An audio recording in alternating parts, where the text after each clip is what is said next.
કેમ છો students? Miss કરતા હતા ક્યારે હવે નેક્સ્ટ લેક્ચર આવશે. આપણે લેક્ચર નંબર 7માં શું શીખવાયું હતું પ્રજ્ઞા મેડમે એ યાદ તો હશે જ. તો શું શીખ્યા હતા એમાં કે ભાઈ વાયુમય દ્રાવ્ય હોય અને એને પ્રવાહી દ્રાવકમાં જો દ્રાવ્ય કરવામાં આવે તો દ્રાવ્યતા પર કયા પરિબળો અસર કરે છે. તો એ પરિબળો આપણે જે ચર્ચા કરી હતી એમાંથી એક અગત્યનું પરિબળ જેને કહી શકાય એ પરિબળ હતું દબાણની અસર. અર્થાત કે દબાણ વધારવાથી વાયુમય દ્રાવ્યની પ્રવાહી દ્રાવકમાં દ્રાવ્યતા વધે છે એવી ડિસ્કસ આપણે કરી હતી. ફરીથી એકવાર જો સમજાવી દઉં કે જો આ પ્રવાહી છે, પ્રવાહીની અંદર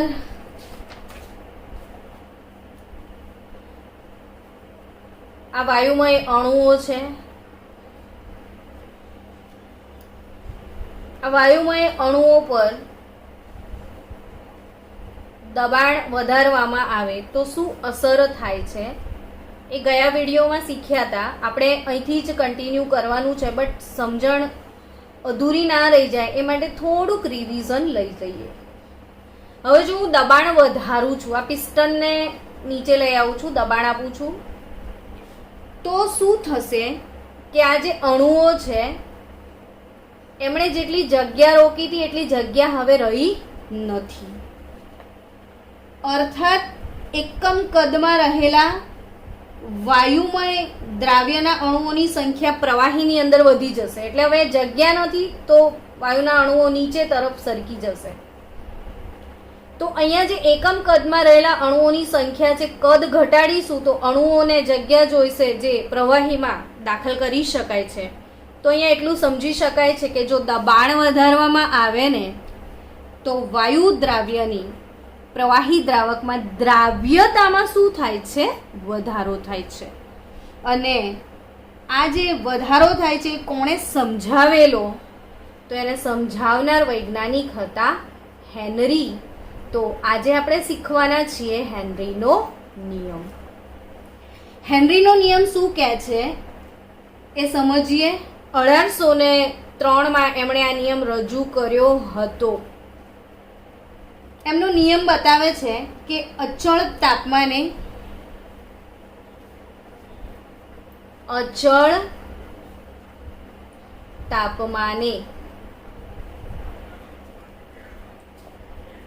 વાયુમય દ્રાવ્યની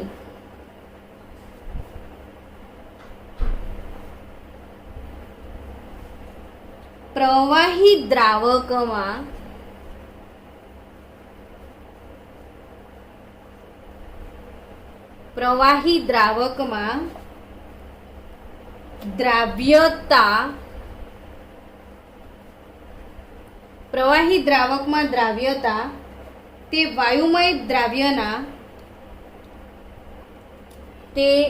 વાયુમય દ્રાવ્યના દબાણના સમપ્રમાણમાં હોય છે.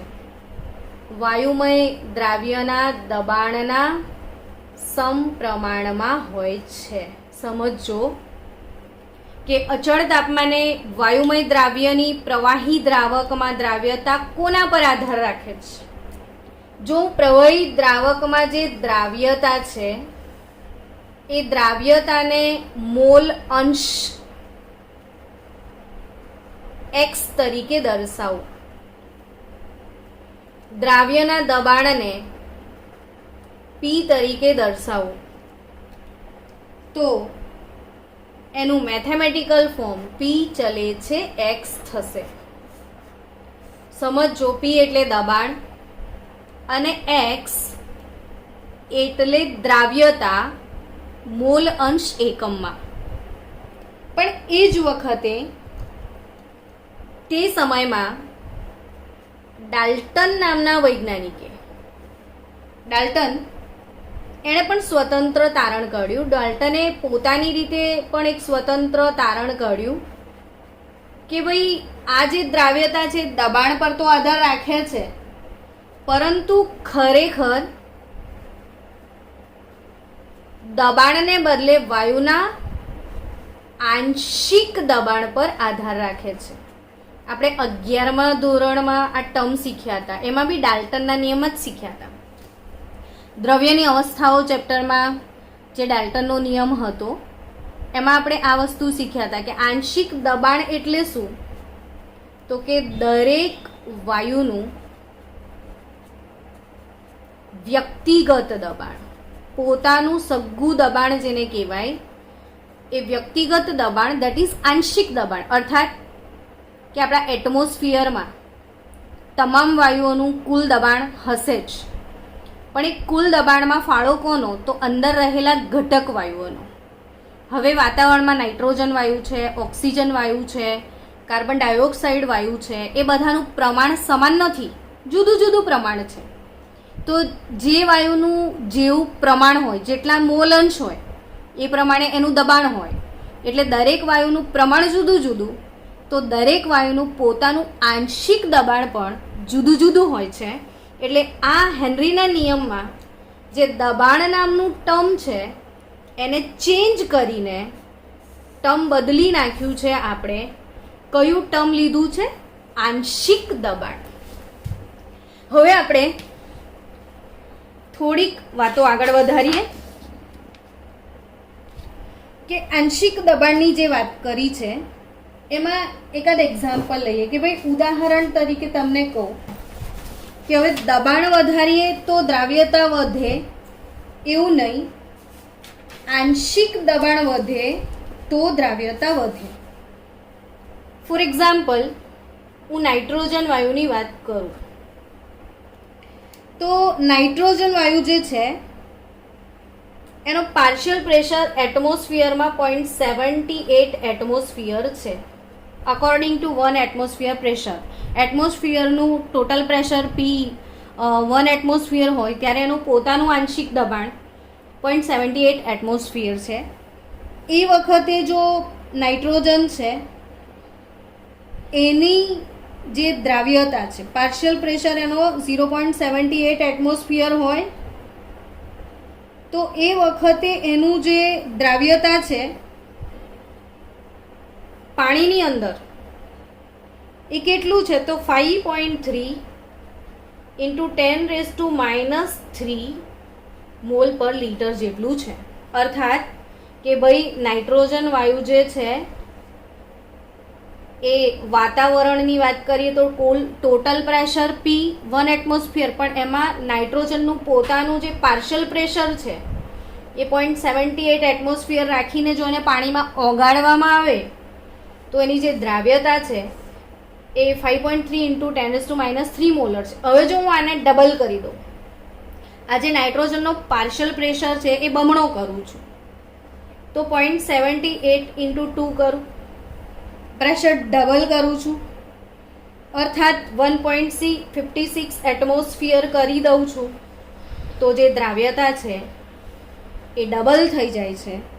અને એ દ્રાવ્યતા કેટલી તો 1.06 ઇન્ટુ 10⁻² મોલ પર લીટર જેવું થાય.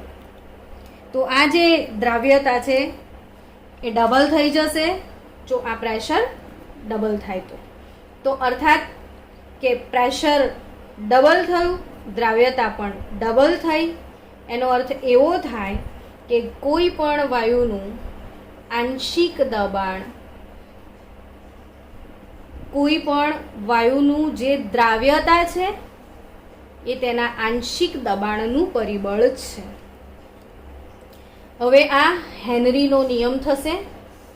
તો આ ચલન નીકાળવું છે તો અચળાંક નાખવો પડે ને હેનરીનો નિયમ છે તો હેનરીએ પોતાના અચળાંકને મેં KH થી ડિનોટ કર્યો છે. તો હેનરી અચળાંક કહેવાય KH.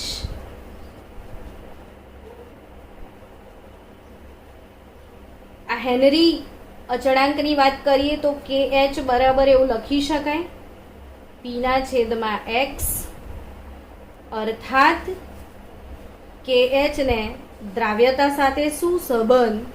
તો KH નો દ્રાવ્યતા સાથેનો સંબંધ વ્યસ્ત પ્રમાણમાં છે. મતલબ KH વધશે તો દ્રાવ્યતા ઘટશે. KH વધશે તો શું થશે? દ્રાવ્યતા ઘટશે. એટલે બે ઇમ્પોર્ટન્ટ મોસ્ટ IMP વાતો જેને ગણી શકાય એ ખાસ આ બે ફેક્ટર યાદ રાખજો કે KH નું મૂલ્ય તાપમાન પર આધારિત છે. એટલે KH નું મૂલ્ય કોના પર આધારિત છે? તાપમાન પર.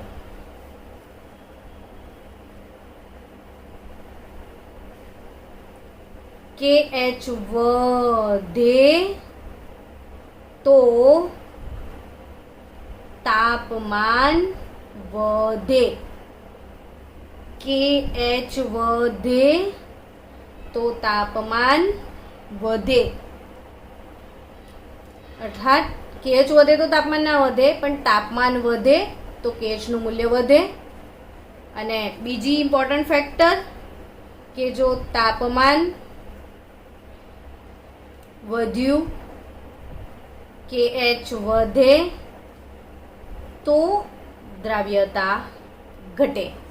અને તમે સમજી શકો છો કે આપણે કોલ્ડ ડ્રિંક બજારમાંથી લાયા છીએ, એ કોલ્ડ ડ્રિંકનું નામ જ કોલ્ડ ડ્રિંક છે, લો ટેમ્પરેચર છે. ફ્રીઝમાં રાખશો તો દ્રાવ્યતા ઘણી ઊંચી રહેશે, પણ જેવું તમે જો ફ્રીઝથી બહાર મૂકી રાખો, ગરમ થઈ જાય, તાપમાન વધી જાય, KH વધી જાય તો દ્રાવ્યતા ઘટી જાય. અર્થાત કે એ દ્રાવણની અંદર જે CO2 દ્રાવ્ય થયેલો છે એ ફરીથી પાછો બહાર આવી જશે.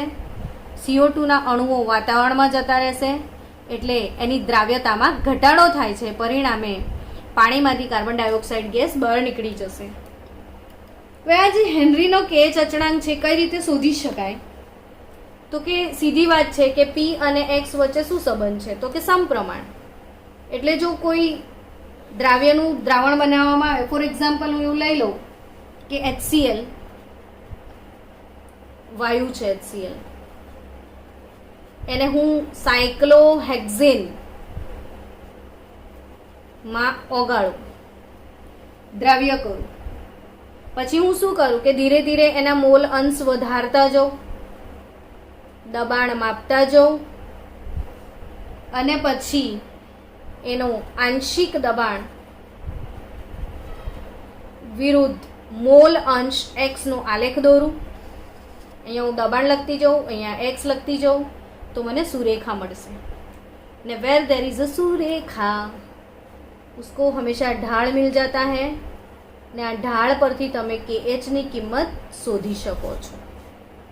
તો અહીંયા કોઈ પણ દ્રાવણ બનાવ્યા પછી ધીરે ધીરે દ્રાવ્યના મોલ અંશ વધતા જાય, તેમ તેમ આંશિક દબાણ કેટલું આપ્યું છે તે માપતા જાઓ. અર્થાત આપણે દબાણ આપીશું તો દ્રાવ્યતા વધશે, જેમ જેમ દબાણ વધારતા જઈશું તેમ તેમ દ્રાવ્યતા માપતા જઈશું. પછી એનો ગ્રાફ દોરીશું અને સુરેખા મળવાનું જ છે, કારણ કે હેનરી અંકલે કીધું છે P ચલે છે X. તો એ સુરેખાના ઢાળ પરથી તમે ચોક્કસ KH મેળવી શકો છો. હવે આ હેનરીના નિયમની મર્યાદાઓની ચર્ચા કરીએ. ટેક્સ્ટબુકની અંદર જુદા જુદા વાયુઓ જે છે એના હેનરીના અચળાંક આપ્યા છે. ભલે હેનરીના અચળાંકને અચળાંક કહીએ છીએ આપણે, છતાં પણ એ અચળાંક તાપમાન સાથે પણ બદલાય છે અને જુદા જુદા વાયુ માટે વળી જુદો જુદો હોય છે અચળાંક હોવા છતાં. હિલિયમ વાયુનો KH અલગ હશે, હાઇડ્રોજન વાયુનો KH જુદો હશે, નાઇટ્રોજનનો જુદો હશે. આમ જુદા જુદા વાયુઓ માટે KHના વેલ્યુ જુદા જુદા હોય છે. હવે હેનરીના નિયમની મર્યાદાઓની વાત કરીએ તો હેનરીનો નિયમ કોને લાગુ પાડી શકાય? તો કે હેનરીનો નિયમ ફક્ત જે વાયુઓની વર્તણૂક આદર્શ હોય તેમને જ લાગુ પાડી શકાય. અર્થાત આદર્શ વર્તણૂક કોને કહેવાય? એવી પાછળ એક ટોપિક આવે છે, આદર્શ દ્રાવણો. છતાં આપણે એની ડિટેલમાં ચર્ચા ના કરતા હમણાં થોડીક ચર્ચા કરીશું. જેમ કે હું એમોનિયા વાયુ છે એને હું પાણીમાં ઓગાળું છું તો મને શું મળશે? NH4OH એક્વિયસ મળશે. હવે આ NH4OH એક્વિયસ પાણીમાં વિયોજન પામીને NH4 પ્લસ એક્વિયસ અને OH માઇનસ એક્વિયસ આમ બે જુદા જુદા આયનો આપશે.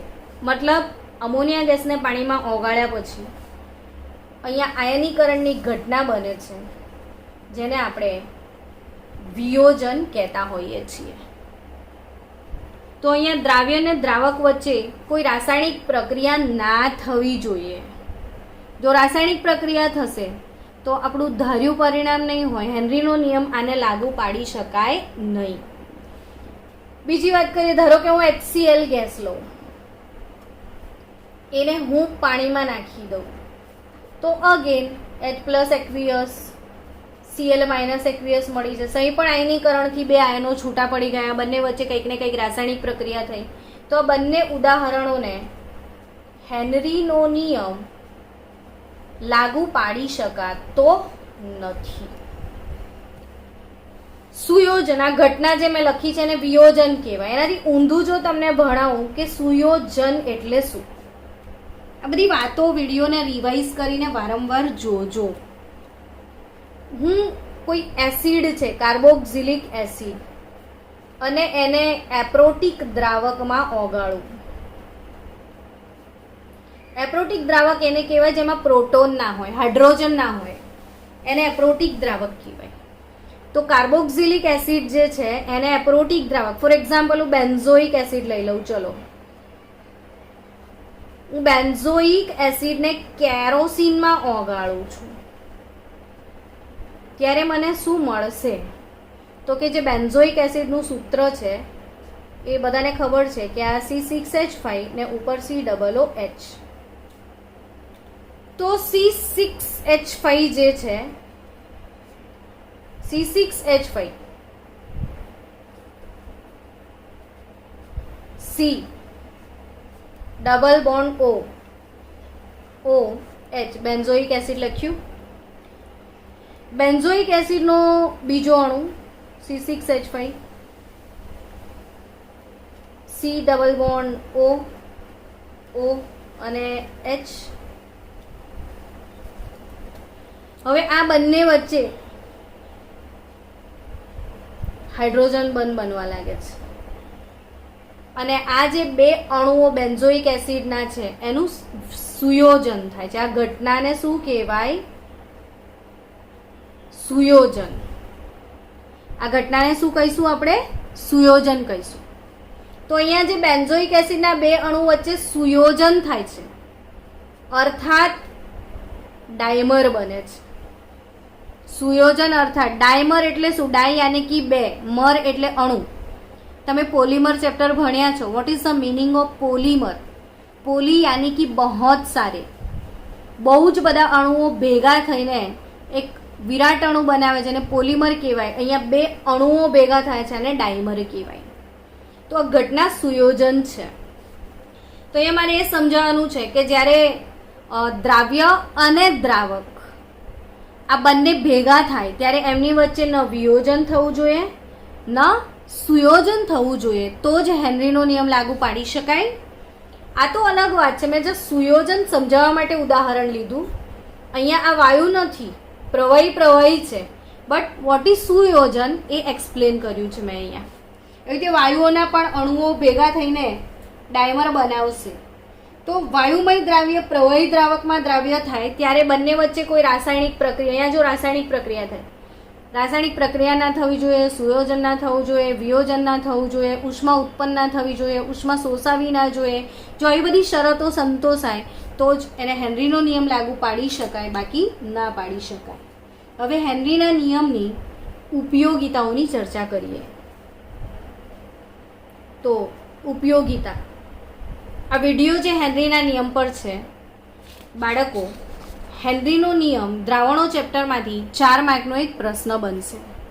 તો બોર્ડ માટે આ એક IMP ક્વેશ્ચન છે જે આજે જ તૈયાર કરવાનો, મોડે કરવાનો, ટેસ્ટ આપવાનો અને મને સેન્ડ કરવાનો.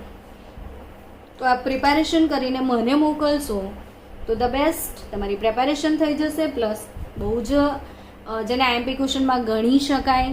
આપણે ઘણી વખત એવું વિચારતા હોઈએ છીએ કે બોર્ડની પ્રિપેરેશન સ્માર્ટ વર્ક કરવું છે, સારા માર્ક્સ લાવવા છે, તો હાઇલાઇટર ક્વેશ્ચન્સ જેને કહી શકાય એમાં આનો સમાવેશ થાય છે.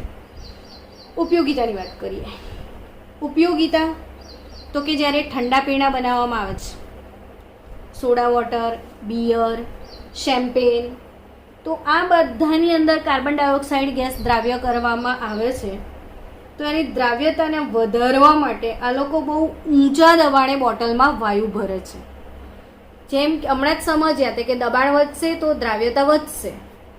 એટલે એકદમ પહેલાં તો આ લિક્વિડને એ લોકો ચિલ્ડ કરી નાખે. ઠંડા પાણીમાં બી દ્રાવ્યતા વધે એટલે ઠંડા પીણાને એકદમ ઠંડા કરે, પછી દબાણ બહુ જ ઊંચું આપે અને દબાણપૂર્વક ગેસ પસાર કરે તો દ્રાવ્યતામાં વધારો થઈ જાય. એટલે એક ઉપયોગિતા કે ઠંડા પીણામાં વાયુઓની દ્રાવ્યતા વધારવા માટે એ લોકો એને ઊંચા દબાણે ભરતા હોય છે. બીજી ઉપયોગિતા ફેફસામાં દાખલ થતા ઓક્સિજન વાયુની વાત છે કે ફેફસામાં